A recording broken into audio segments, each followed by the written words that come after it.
भाजपा ने चौथी बार चिरैया विधानसभा से ललाऊ प्रसाद गुप्ता को बनाया प्रत्याशी। बखरी पहुंचते ही कार्यकर्ताओं ने फूलों की बारिश कर भव्य स्वागत किया। भारतीय जनता पार्टी ने चिरैया विधानसभा सीट से ललाऊ प्रसाद गुप्ता को लगातार चौथी बार अपने प्रत्याशी घोषित किया है। टिकट के घोषित होते ही जैसे ही वह बखरी पहुंचे, कार्यकर्ताओं ने उनके जेसीपी से फूलों की बारिश कर भव्य स्वागत किया। गाँव-गाँव से जुटे भाजपा कार्यकर्ताओं और उनके समर्थकों ने नारे और पुष्प वर्षा के साथ नेता का स्वागत किया। माहौल में जबरदस्त उत्साह और ऊर्जा देखने के लिए मिला। सुनिए क्या कहा भाजपा प्रत्याशी ललाऊ प्रसाद गुप्ता ने। किया है लोगों का विकास करने के लिए और क्षेत्र का क्या कुछ कहिएगा भरोसा जताने के लिए?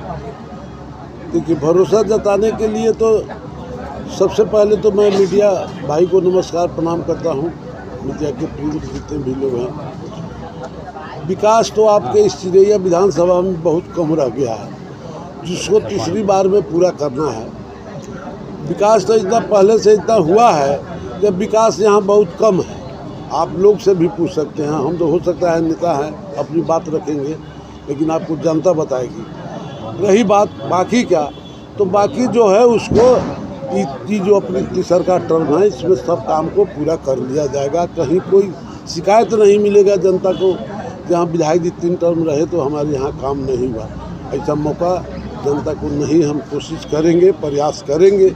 अपने हो सकता है कहीं कमी रह जाए, उसको पूरा करने का प्रयास करेंगे। और क्या पूछना चाहते हैं? इस बार आपको मौका मिला है, इस बार क्या रणनीति होगा चुनाव लड़ने के लिए जो जीत हासिल होगा? चुनाव लड़ने की रणनीति तो आप लोगों के सामने है। हमारे ऊपर प्रधानमंत्री माननीय नरेंद्र मोदी जी हैं और माननीय मुख्यमंत्री बिहार में नीतीश कुमार है। तो दोनों आदमी का देख लीजिए, मिलकर के गठबंधन की सरकार है। क्या भी बिहार में हो रहा है तो सब लोगों को सामने है। आप देख लीजिए कौन सा ऐसा काम है जो बिहार में नहीं हुआ है। बड़े बड़े पुल बने हैं, बड़े बड़े रोड बन रहे हैं, 6 लेन जा रहा है। अभी आपको रक्सौल से हल्दिया जा रहे 6 लेन। और हम कहते हैं बिजली आपको 24 घंटा में 20 घंटा 22 घंटा आपको मिलता है। अभी माननीय मुख्यमंत्री जी का गरीबों के प्रति श्रद्धा जगी है, जो 125 यूनिट बिजली फ्री, 400 से वृद्धा पेंशन 1100 कर दिया गया, 10,000 रुपया अभी जीविका दीदी के खाते में गया है। ये सब आप लोगों के सामने है। तो विपक्ष ये भी कह रहे हैं कि 125 यूनिट बिजली जो है ये चुनावी लॉलीपॉप है, चुनाव खत्म होगा फिर बिजली का बिल उठने लगेगा, क्या कहेंगे? विपक्ष के पास तो कोई मुद्दे नहीं हो कि आप विपक्ष पक्ष पर क्या मुद्दा उठाएंगे। उनके पास कोई मुद्दा हो तो बतावें कि हमारे पास यही मुद्दा लेकर जनता के बीच में जा रहे हैं। कोई मुद्दा है का? तो एक बड़ा मुद्दा लेकर चल रहा है कि हर परिवार के घर के लोगों को एक सरकारी नौकरी। अच्छा, तो हमने लड़काई में सुन ले बड़ी भोज भात हो गई नू, तो लोग कहेंगे कथी पर सही बड़े, तो झूठ सत्य का उगारे न परस। ये घर घर नौकरी दी है, कहाँ से केने से घर घर नौकरी दी है? देहाती में कहावत बा, जे घर में माऊ न बाहर बेटा क्रिए खाऊ, कहाँ से ले जाए? सेंट्रल में हम बैठे हुए सेंट्रल देते हैं तो बिहार सरकार में काम होता है, कहीं छुपा हुआ है? नरेंद्र मोदी जी प्रधानमंत्री बोरा में कस के देते हैं, तब यहाँ के बिहार में बोरा खुलता है जो ये सब काम हो रहा है। आप कहाँ से ले आइएगा?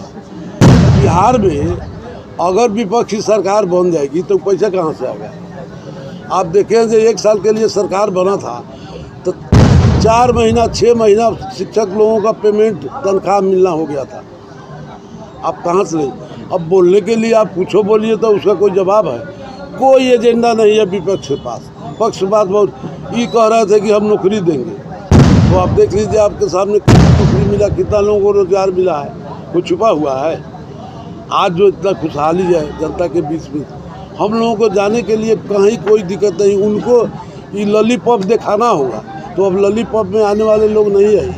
ये अंग्रेज का राज नहीं है जो कह दिली सौंसे हाथी ला के जैसे हमने भाई इसमें चटनी बुआई, अब वो युग चला गया। अब लोग काम देखेगा, काम खोजेगा। तो काम किया है बिहार सरकार ने, सेंट्रल सरकार ने, वो सब आप लोगों के सामने है, ये कहने की चीज़ नहीं है। अच्छा सर, चिरैया विधानसभा की जनता अगर आपको मौका देती है तो चिरैया के युवाओं के लिए पहला काम कौन सा होगा? पहला सा काम होगा कि युवाओं के लिए, बच्चियों के लिए पहले हम प्रयास करें। सबसे पहले एक चीज़ की यहाँ कमी रह गई है, जो शिक्षा में कॉलेज नहीं है, इसकी मैं प्रयास करूंगा, सरकार से आग्रह करूंगा, मांग करूंगा और कॉलेज खुलवाने का प्रयास जरूर रहेगा। कॉलेज खुलेगा, बच्चा बच्ची उसमें पढ़ने जाएंगे, बाहर जाने की जरूरत नहीं है।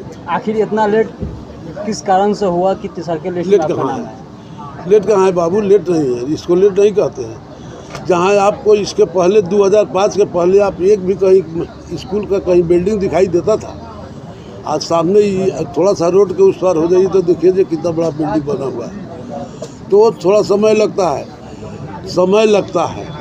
जो समय आ गया है, हम कहते हैं किसान खेती करता है, 6 महीना लगता है धान उपजाने में। आषाढ़ में रोपनी करता है तो कार्तिक में कटनी करता है, उसके 2 महीना पहले 1 महीना पहले बीज डालता है। तो वही सब चीज़ में लागू होता है। तो सरकार इस काम को करेगी और हमारी सरकार आ रही है। इसको रोकने का किसी के पास ताकत नहीं है, विपक्ष के पास कोई मुद्दे नहीं है जो सरकार बना ले। ये तो लॉलीपॉप है। आप देखें पिछली बार चुनाव में राहुल गांधी ने कहे थे कि हम 2500 रुपया खटाखट डालेंगे, हमारी सरकार बनेगी। तो सरकार तो नहीं बना, खटाखट तो नहीं डाला है, लेकिन चटाचट लाठी जरूर कांग्रेस ऑफिस पर चला उत्तर प्रदेश में। ये सब लोगों के सामने की बात है, कोई हम नहीं बोल रहे हैं, आप लोग भी जानते हैं। तो वही बात आप कहते हैं कि हम ही योजना लाए, आप कहाँ से लाएंगे? आप ही का कहा हुआ है। जब सरकार में थे लालू जी, राबड़ी जी, तो कहते थे कि बिहार में अब कुछ नहीं बचा है, खाली बालू बचा है। तो जब आप ही कहते हैं सरकार में रहते हैं तो कहते हैं कि बालू खाली बचा हुआ है। आप सरकार में चले ही तो सोना चाहिए, अब पैसा कहाँ से चलेगा? है कोई उद्योग लगा हुआ है बिहार में? उद्योग लगाने का कोई जगह है? हाँ, उद्योग अब लग रहा है। इंडिया गठबंधन के सरकार में उद्योग लग रहा है। आप देख लीजिए, जहाँ कहीं आपका बेग का फैक्ट्री खुला है, बेतिया में कपड़ा का फैक्ट्री खुला है। तो अब उद्योग लग रहे हैं आपके, क्या कहते हैं, इथलॉन खुला है।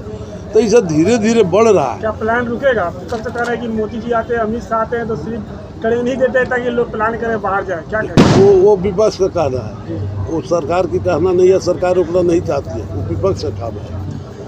बोले ना कि विपक्ष के साथ में कोई मुद्दे ही नहीं है, कोई मुद्दा नहीं है। कहती है कि 2500 रुपये बहन लोगों को देंगे, वो कहाँ से देंगे? और मान सम्मान बढ़ाएंगे। तो मान सम्मान बढ़ाने की जहाँ तक बात है, तो आप देख लीजिए, मान लालू परिवार से तेज प्रताप है कि नहीं है? और उन्हीं के परिवार के पतोहू को घसीट करके रोड पर लाया गया। वो माँ बहन की इज्जत देंगे? वो सरकार उनका बनेगा तो इज्जत देंगे जो अपने बहू को बाहर निकाल के रोड पर खींचे। आप लोगों ने देखा होगा टीवी पर, आप ही लोग टीवी का मालिक है, जो एक पॉलीथिन लेकर के उनकी बहू रोड पर रो रही थी, कोई देखने वाला नहीं था, और राबड़ी उसको धकेल रही थी। वो माँ बहन की इज्जत करे? अच्छा सर, उनके झूठे वादे एकदम झूठा होता है। अच्छा सर, क्षेत्र के किसानों की जो बदहाली है वो कभी खत्म नहीं हो रही है, होगी। तो किसानों को लेकर भारतीय जनता पार्टी का क्या मैनिफेस्टो बना? किसानों को तो अभी आप देखिए, बदहाली दूर कैसे नहीं हुआ। 6000 रुपया किसानों के खाता में जा रहा है कि नहीं जा रहा है? आपको ही पता है, जा रहा है। अभी जो क्षति हुआ है इसकी भी आकलन हो रही है। अगर आचार संहिता नहीं लगा रहता, चुनाव नहीं रहता, तो हर किसान के खाते में रुपया चला गया रहता अभी तक ले। अभी नहीं जा रहा है, इसलिए जी आचार संहिता लगा हुआ है। विपक्ष हंगामा शुरू कर देंगे, जो वोट खरीद रहे हैं। नहीं तो आज भी सरकार चाहेगी तो आज भी किसानों को दे सकते हैं, बशर्ते विपक्ष लिख कर दे जो हम लोग इस पर हंगामा नहीं मचाएंगे। सर एक चीज़, आपके भी क्षेत्र में काफ़ी बाढ़ आया हुआ है और बिहार में भी काफ़ी बाढ़ आ रहा है, और 2 बार से आप विधानसभा के इस प्रतिनिधित्व कर रहे हैं चिरैया के, और तीसरी बार आप नॉमिनेट हुए हैं। तो अगला कदम क्या रहेगा? क्या बिहार में बाढ़ रुक सकता है और आपके विधानसभा में? अब उसकी व्यवस्था हो रही है। बाढ़ तो इस साल कितने साल पर आया, इससे पहले कोई बाढ़ आया था क्या? कोई बाढ़ नहीं था। अब तो उतना पानी नहीं हो रहा है जो बाढ़ी। ये तो बुझिए कि लास्ट में कहाँ से पानी हो गया, और वो नेपाल का बांध टूटा है तभी बाढ़ आया। अगर नेपाल का बांध नहीं टूटता तो यहाँ बाढ़ आने की कोई ज़रूरत नहीं है। और रही बात, तो जहाँ बाढ़ की संभावना है वहाँ सरकार व्यवस्था कर रही है, जो बाढ़ नहीं आवे, लोग सुखी संपन्न रहे, किसान सुख से रहे, शांति के नाम पर हर वर्ष सिर्फ योजनाओं से निपटा जाता है, समस्याओं से नहीं, इसीलिए बांध टूटता है। इस पर क्या करेंगे आपकी सरकार? नहीं, बांध टूटने की कोई समस्या नहीं है। मरम्मत सही से नहीं होता? नहीं, मरम्मत होता है। आप अभी यहाँ बैठे हुए हैं, बात कर रहे हैं, अभी आपको यहाँ से चलिएगा क्या हो जाएगा शरीर में, इसकी गारंटी है? कोई गारंटी है? उसी तरह बांध है, वो मिट्टी का बांध है, अगर ज़्यादा पानी होगा ओवरफ्लो करेगा तो टूटेगा ही। तो फिर उससे हम लोग मरम्मत करते हैं, उसका काम करते हैं, जल्दी करते हैं। अभी आप देख लीजिए ललबेगिया में परचिलवा यहाँ बैठे हुए हैं जयराम साहनी जी, बगल में अध्यक्ष जी हमारे पंचायत के पूर्व अध्यक्ष जिला उपाध्यक्ष बैठे हुए हैं। परचिलवा में अभी 14 करोड़ का हमने दिया है पुल। वो जो पुल बन जाएगी तो आपके ललबेगिया में जो पानी आता है इधर आने का संभावना खत्म हो जाएगी, वो साल भर में बन करके तैयार हो जाएगा। तो 14 करोड़ का पुल है। अंत में सर, जो चिरैया विधानसभा क्षेत्र के जो वासी है उनको क्या संदेश, क्या बोले? चिरैया विधानसभा क्षेत्र वासियों को क्या संदेश दीजिएगा? हम तो चिरैया कुछ वासियों को संदेश यही देना चाहते हैं कि वो हमारे मालिक है, जनता मालिक होते हैं नेता के। अगर जनता नाराज हो जाएगी तो हम मालिक क्या हैं? हम जनप्रतिनिधि, हम मालिक नहीं है, मालिक जनता है। हम तो जनसेवक हैं, जनता की सेवक है। मालिक वो लोग हैं जिन लोगों का अधिकार अब मिलने जा रहा है, 11 तारीख के ही लोग देगा। जो मालिक किसको बटाईदार में बटैया अपना खेत देंगे, वो मालिक जनता है। और अभी आप जान लीजिए जहाँ बैठे हुए हैं इस चिरैया विधानसभा में, अभी आपके खाली चिरैया में 60 रोड बन रहे हैं। उसके कंट्रेक्टर कौन है पता है आप लोगों को? नहीं है पता।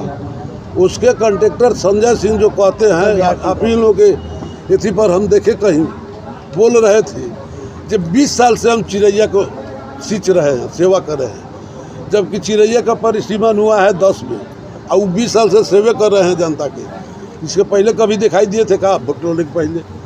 तो संजय सिंह नेता नहीं है, वो ठेकेदार है, पैसा कमाने वाले हैं, वो नेता नहीं हो सकते। इसलिए इसको प्रमुखता से आप छापिएगा। और यह भी देखिए जो 60 रोड बन रहा है वो ग्लोबल टेंडर है। 50 सरकार ने अब नियम कर दिया है, पहले था कि 1 करोड़ 2 करोड़ 50 लाख 25 लाख 10 लाख का अलग अलग टेंडर होता था, तो उसमें छोटे छोटे ठेकेदार भी काम करते थे। लेकिन अब सरकार ने उसमें लगा दिया कि नहीं, 50 करोड़ तक का काम एक ही आदमी करेगा। आप टोटल टेंडर ऑनलाइन हो रहा है, पहले लिख कर डालना पड़ता था हाथ से टेंडर। लेकिन अब आप देख लीजिए मोटा मोटी आप चिरैया का जो शांति चौक से घोड़ासान रोड जा रही है उसके ठेकेदार छत्तीसगढ़ के हैं। अपना छत्तीसगढ़ से बैठे बैठे टेंडर डाल दिया, टेंडर उसको मिल गया। और ये जो 38 रोड संजय सिंह के पहले है वो भी औने लाइन है, तो संजोग से सब लोग उसमें 2 4 5 6 आदमी कंट्रेक्टर रोड डाला, लेकिन इन्हीं को पड़ गया। तो ये अभी क्या किए हुए हैं, जो रोड बनाने में ध्यान नहीं है, चूँकि बुझ रही तो हमारा है, आज न कल तो हम पैसा कमाइए लेंगे, जो करना होगा करिए लेंगे। तो बना उस रोड को बना भी नहीं रहे हैं। क्यों नहीं बना रहे हैं? ये लाल बाबू प्रसाद गुप्ता का नाम हो जाएगा जो इतना काम ही किए हैं। ये सच्चाई है, आप जान लीजिए। अगर इसमें कहीं भी हम एक शब्द ही गलत बोलते होंगे तो फिर आपको जो भी आपको लिखना होगा पढ़ना होगा हमारे विरोध में लिखिए। सर, आपके विकास करने पर तीसरी बार आपके पार्टी ने आपको मौका दिया है, इस बार आप जीतते हैं तो आपका सबसे पहला निशाना क्या है जो चिरैया विधानसभा के लोगों के लिए करेंगे, जिससे पूरे विधानसभा के लोगों को सहूलत मिले? वो काम आप नहीं कर पाए, वो काम कौन सा बच गया? आपके नज़र में कौन सा काम बचा हुआ थोड़ा बताइए, हम उससे जवाब देंगे। युवाओं के लिए एक डिग्री कॉलेज बचा हुआ वो तो पहले बोल दिए जो हम करेंगे। रोड की आपको कहीं दिक्कत नहीं है। युवाओं के लिए सर, युवा जो है काफी खेल के इच्छुक होते हैं और उनके लिए तो खेल के लिए स्टेडियम बन रहा है, हर जगह स्टेडियम बन रहा है, आप देख